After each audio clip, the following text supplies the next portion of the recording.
My name's Bob, I'm from England, and we're on the good ship Island Fling, which has been my home since '91. I began sailing about 25 years ago in England, just around the local coasts and across to France. But this voyage actually began in 1999 in Durban, South Africa. I think it's the travel and the lifestyle. It's a good way to travel, take you home with you. And there's a great camaraderie between other cruising sailors. I sailed for about 10 years around the English coast just at weekends and holidays. And so I think I probably got the sailing bug.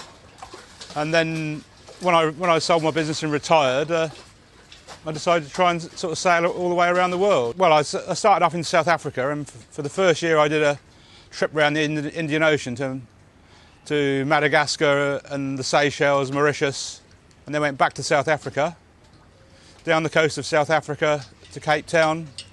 That we then crossed the Atlantic via Sakalina to Brazil, and then from Brazil up to the Caribbean, all the way through the Caribbean to Miami, where I sold my old boat and bought this boat.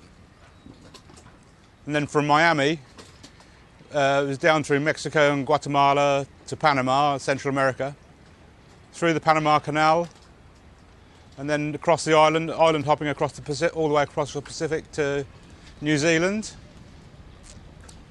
and New Zealand to Australia, around the coast of Australia, and then from Australia through Indonesia to Singapore, Singapore to Thailand, and Thailand to here we are in Cochin. This boat is a catamaran by design. It's built in Cape Town in 1999 by a company called Fortuna Yachts. No, this is fairly comfortable by most cruising boat standards.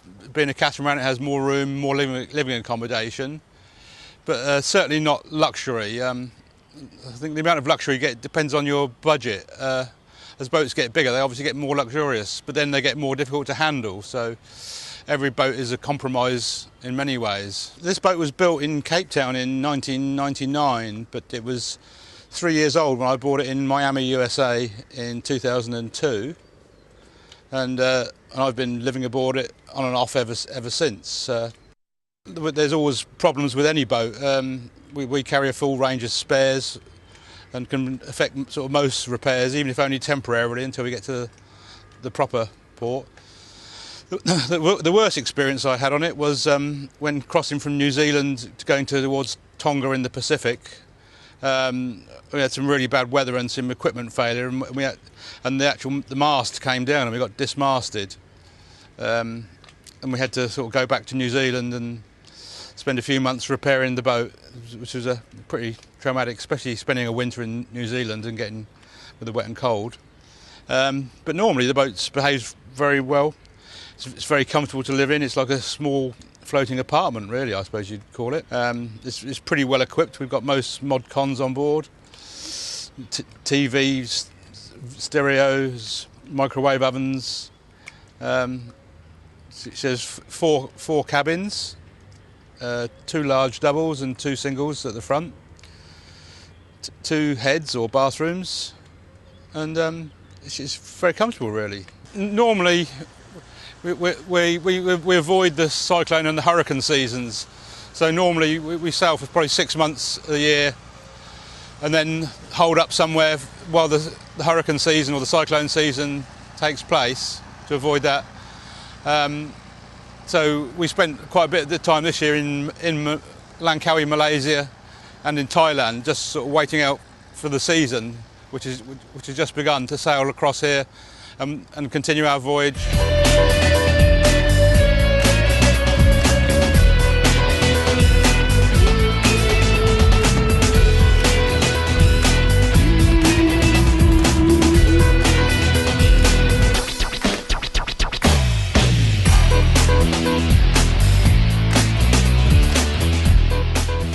This is the first time I've been to Cochin, and we've come here because it's on our route. Our route this time is going to take us up the coast of India, and then to Salar in Oman, then along to Aden and up to the length of the Red Sea, and through the Suez Canal into the Mediterranean.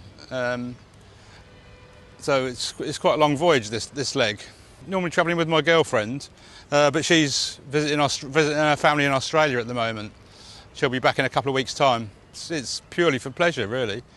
Although it's not always pleasurable, you know, when the weather gets bad and things go wrong. But we have to take the rough with the smooth. We will leave Cochin around the end of January, and then we will sort of day hop up the coast, stopping every night somewhere up the coast of India until we get to Goa, and then we're going to stop and spend a few days in Goa, and then we'll check out of India in Goa, and then we head across to Salar, which is a passage of about 12-13 days, Salar in Oman. I normally take a trip back to the UK sort of once a year for a couple of weeks and to visit.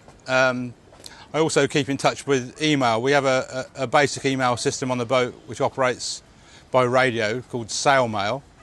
And every country we go to, we normally buy a chip for the mobile phone. So yeah, nowadays communications are fairly easy, much easier than they were many years ago.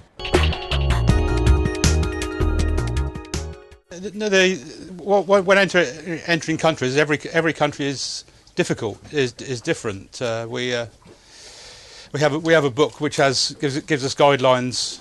I mean, for instance, when entering India, we call them up on the radio when we're 5 miles off the port control, and they guide us in and to where to anchor. When we're anchored, the port officer comes out and we fill in loads of forms, and then the following day, another guy from customs comes out and takes us around all the offices. It's quite laborious, but all done in very good humour, and everybody was very helpful and efficient. But other countries have different rules and regulations. Some it's extremely simple, particularly where they have a lot of yachts visiting. They have a sort of system. I mean, for instance, in Thailand, they've got a one-stop shop, and it takes you about 5 minutes to clear in and to clear out, as opposed to India, where it's sort of half a day.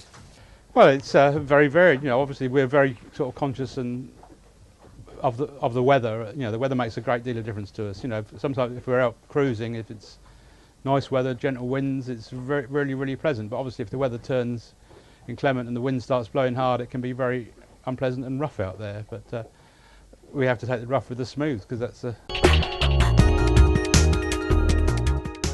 we have just have a home that floats and moves with us. So in many ways it's similar to a normal life, except that we're able to travel in relative comfort.